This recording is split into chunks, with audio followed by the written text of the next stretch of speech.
안녕하세요. 보기닐링입니다. 오늘 영상 올릴 책은 바빌론 부자들의 돈 버는 지혜입니다.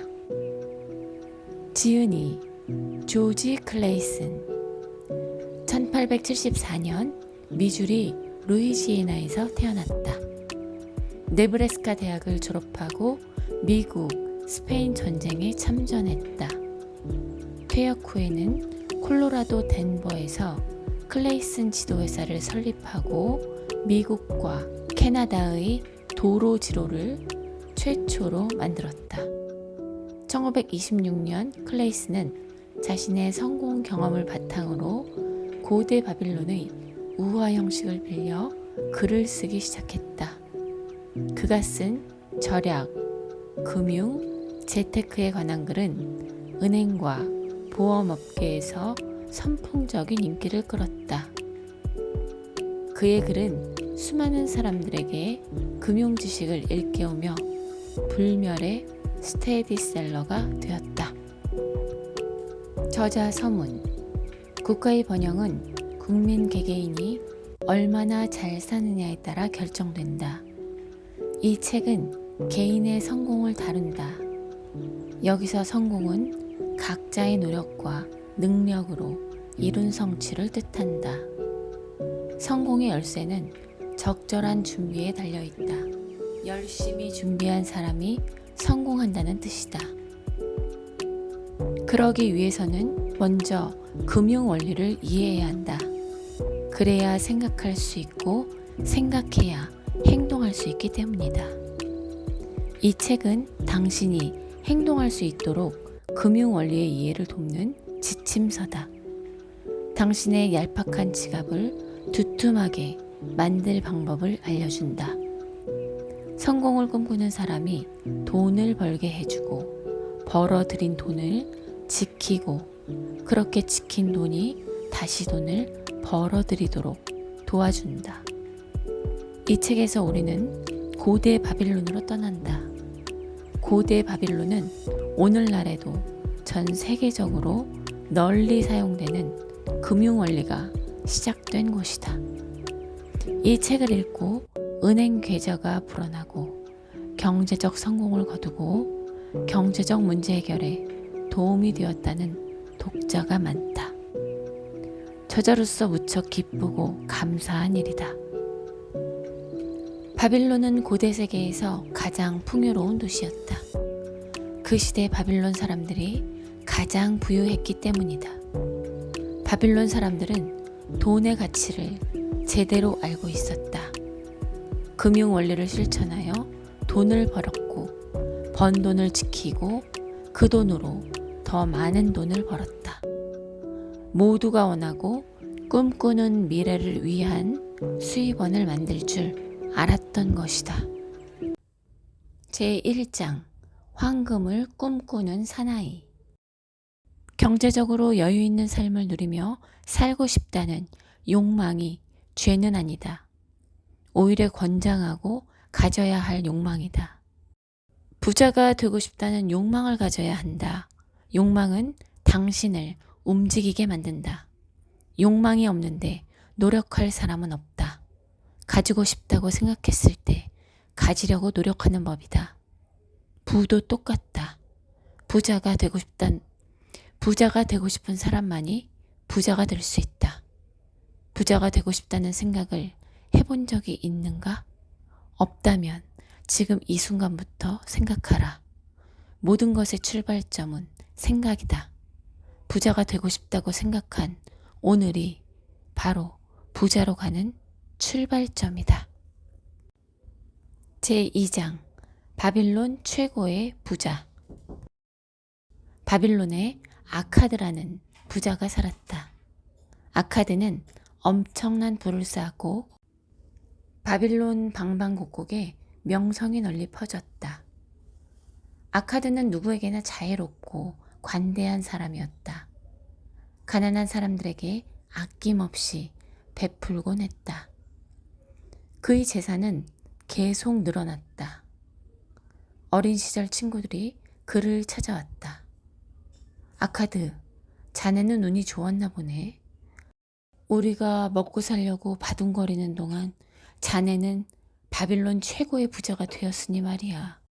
자네는 우리보다 특별히 뛰어나지도 않았는데 왜 자네만 모든 것을 누리게 하고 우리는 무시하는 걸까? 아카드는 친구들의 불평을 묵묵히 들은 후 이렇게 말했다. 자네들은 젊은 시절부터 열심히 일해왔지. 그런데도 자네들이 지금처럼 힘겹게 사는 이유는 간단해. 자네들은 돈을 불리는 방법을 배우지 못했거나 알고도 실천하지 못했기 때문이야. 운명의 여신은 누구에게도 영원한 상을 주지 않는 심술쟁이라네. 노력하지 않고 재물을 얻는 사람에게는 파멸을 선물하지. 여신은 황금을 흥청망청 써버리도록 만들고 끝없는 괴로움을 주기도 한다네. 반면 어떤 사람은 지독한 구두쇠가 되어 재물을 쌓아놓기만 하지. 왜 그럴까? 다시는 돈을 벌어들일 수 없다는 것을 알기에 또는 재물을 도둑맞을까봐 불안에 떨며 공허하고 비참한 삶을 산다네. 젊은 시절 난 무엇이 우리에게 행복과 만족을 주는지 생각해 보았네. 그건 바로 돈이더군. 돈이 있을 때 행복을 누릴 가능성이 크다는 사실을 깨달았네. 돈은 곧 힘이야. 돈만 있으면 뭐든지 할 수 있지. 이런 진리를 깨달았을 때 나는 결심했네. 세상에서 내 몫의 축복을 찾아서 누리기로 말이야. 자네들도 알다시피 나는 가난한 상인의 아들이었네. 그렇다고 절망하진 않았네. 나는 부자의 꿈을 이루려면 시간이 필요하고 공부가 필요하다는 것을 깨달았네. 시간은 누구에게나 공평하게 주어지네. 자네들은 시간을 어떻게 썼나? 배움에는 두 가지 종류가 있네. 하나는 우리가 배워서 하는 것이고 다른 하나는 우리가 모르는 것을 알아내는 방법을 익히는 것이네. 그래서 난 어떻게 돈을 버는지 알아내기로 했네. 그 방법을 알아낸 후에 바로 실천하기로 했지. 나는 필경사로 취직해 온종일 점토판에 글을 썼네. 열심히 일했지만 수입은 형편없었지.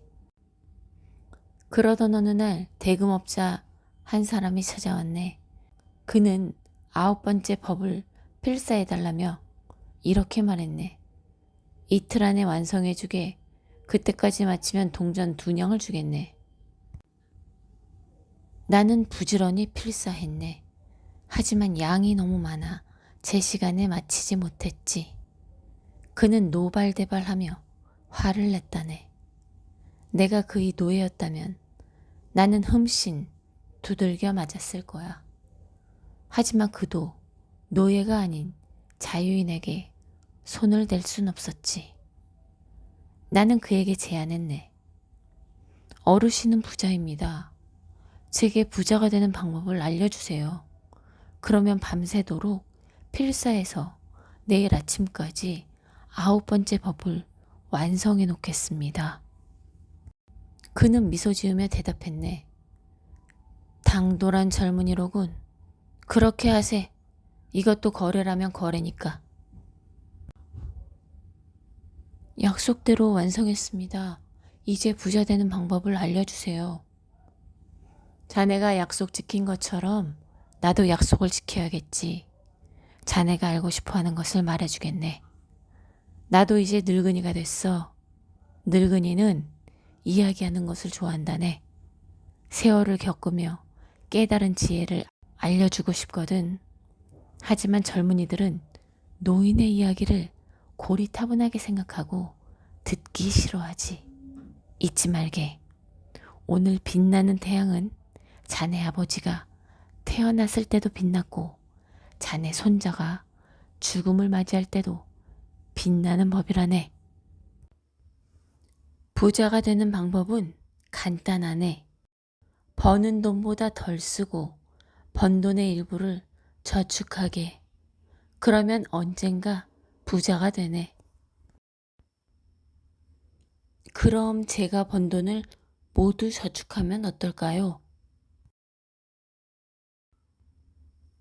자넨 아직 멀었군. 자네가 입는 옷과 신발은 하늘에서 떨어지나? 또 밥도 먹어야 하지 않나?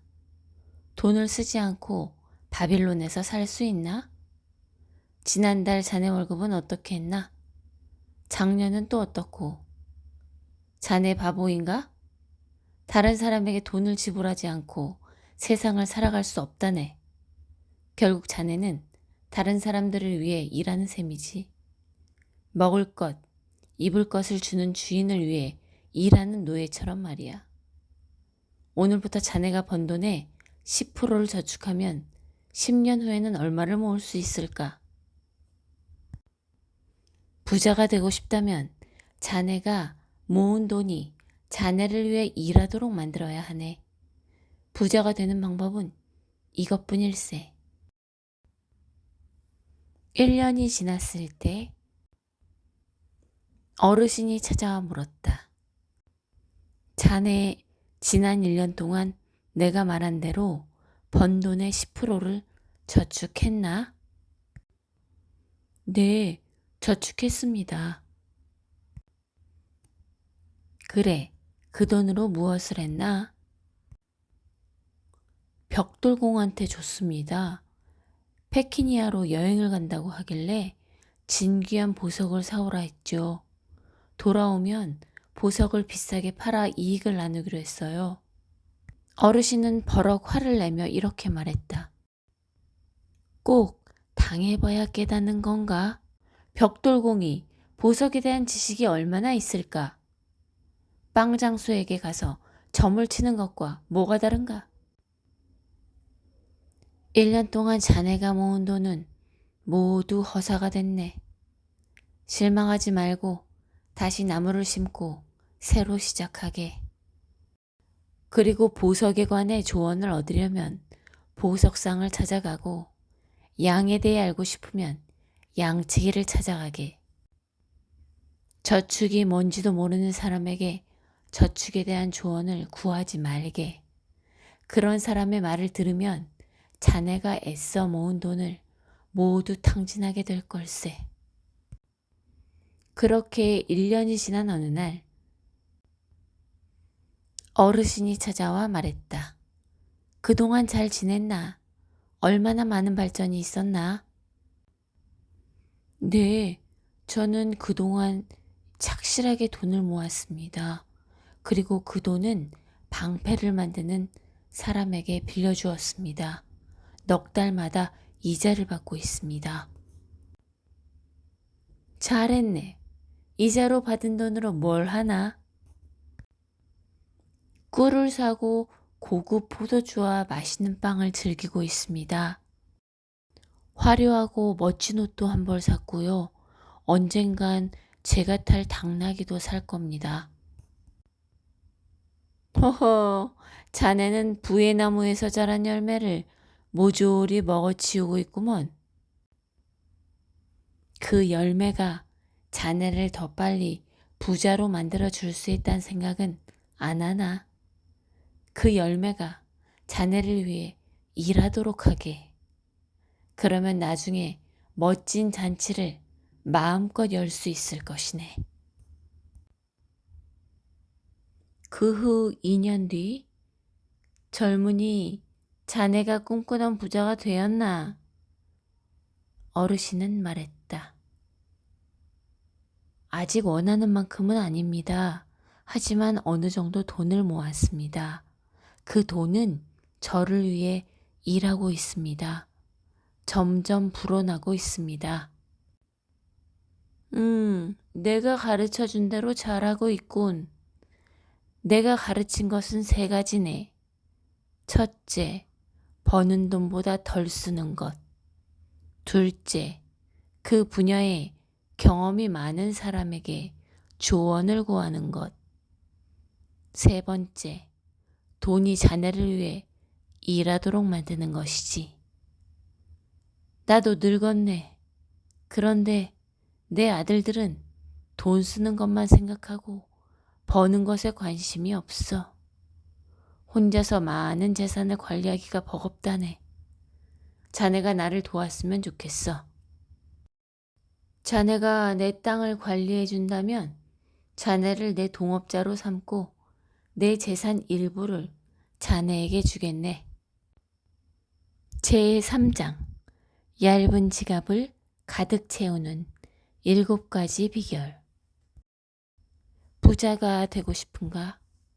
바빌론 최고의 부자인 아카드는 딱 7가지만 지키라고 한다. 첫 번째 비결, 저축을 시작하라. 두 번째, 씀씀이를 관리하라. 세 번째, 돈을 불려라. 네 번째, 돈을 잃지 말고 지켜라. 다섯째, 집을 사라. 여섯째, 미래 수입원을 마련하라. 일곱째, 돈 버는 능력을 키워라. 이것이 바로 돈 버는 지혜고 지식이다. 수많은 책을 읽고 강의를 들어도 여기서 벗어나는 건 하나도 없다. 누구나 처음에는 초라하다. 지갑과 통장은 언제나 텅 비어 있다. 월급날 돈이 들어와도 순식간에 통장에서 사라진다. 부의 성전에 도착하고 싶다면 어떤 일이 있더라도 7가지를 지키겠다고 당장 맹세하라. 부자가 될 수 있다고 알려줘도 시작조차 안 하는 건 당신의 책임이다. 아주 우습게 생각하고 시작하라. 내가 이까짓 것도 못할 줄 알아? 이런 생각으로 콧방귀를 뀌면서 하면 된다. 그렇게 쌓인 돈이 당신을 부자로 만들어준다. 너무 쉽지 않은가? 제4장 행운의 여신을 부르는 방법. 행운은 저절로 찾아오지 않는다. 기회가 왔을 때 잡는 사람만이 행운을 누린다. 지금 이 순간에도 행운을 잡는 수많은 사람이 있다. 그들이 아무 노력도 없이 행운을 잡은 건 아니다. 기회는 노력하는 자에게만 오는 행운이다. 몇 년 전이나 지금이나 자산의 차이가 없는가? 그렇다면 나 자신을 원망치 말고 지금이라도 행운을 내 편으로 만들도록 노력해야 한다. 감나무 밑에 입을 벌리고 누워 있으면 언젠가 감이 내 입으로 떨어진다. 과연 이 사람들은 행운 덕분에 감을 먹을 수 있었던 것일까? 아무런 노력도 없이 감을 얻을 수 있었던 것일까? 그렇지 않다. 남들이 볼 때는 아무것도 안 하고 있는 것처럼 보일지라도 최소한 감나무 아래 누워 있었다. 그 정도 노력은 누구나 할 수 있다. 당신도 할 수 있다. 그런 노력이 있을 때 기회를 놓치지 않고 행운을 내 편으로 만들 수 있다. 행운이 찾아오길 바란다면 최소한 이 정도 노력이라도 하자. 제5장 황금의 5가지 법칙.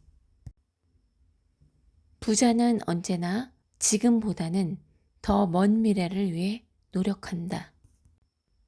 황금의 5가지 법칙을 보자. 1. 소득의 10% 이상을 저축하는 건 당장의 이익을 포기하는 것이고 미래를 위한 결정이다. 2.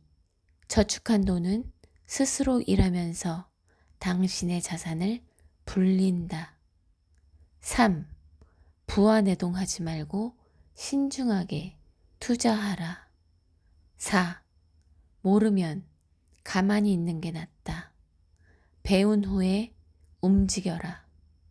5. 탐욕은 당신의 자산을 탕진하게 만든다. 시간을 견디며 만든 황금은 쉽게 사라지지 않는다. 진정한 황금은 당신이 애써 노력하여 만든 수입에서 나온다. 눈앞의 황금에 눈 돌리지 말고 평생 사라지지 않는 지혜를 얻어라. 이 책의 마지막에는 본업을 최선을 다할 때 기회가 찾아온다고 말하고 있습니다. 자신의 본업을 키우는 것이 가장 중요한 능력이다. 기회는 본업에서 인정받았을 때 찾아온다. 전혀 관련 없어 보이는 기회도 결국 당신의 본업에서 나온다. 본업의 능력을 키우며 자신이 더 잘할 수 있는 걸 고민하고 그 능력을 다른 것과 연계시켜라.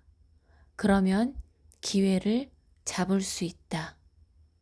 노력할수록 더 많은 종잣돈을 모을 수 있다. 자신이 하는 일에서 인정받으면 자신감도 더욱 커진다. 그러면 노예의 삶에서 자유인의 삶으로 바뀐다. 눈에 보이지 않는 쇠사슬이 어느 순간 끊어진 걸 스스로 느끼고 깨닫는다. 부자들이 어떤 식으로 자산을 형성하고 늘렸는지 살펴보라. 모두 다 똑같다. 본업에서부터 출발했다. 자신이 하는 일은 당신을 부자로 만드는 출발점이다. 착각하지 말라. 본업을 못하는 사람이 부자가 된 경우는 단 한 번도 보지 못했다. 돈을 모으고 불리는 방법, 즉 재테크를 다룬 이 책은 시대가 바뀌어도 자산 관리의 기본 원칙은 변하지 않음을 알려주고 있습니다. 그리고 재테크의 기본 원칙과 부자들의 지혜까지 얻을 수 있었던 값진 책이었던 것 같습니다. 그럼 저는 여기서 인사드리겠습니다. 오늘도 함께 해주셔서 감사합니다.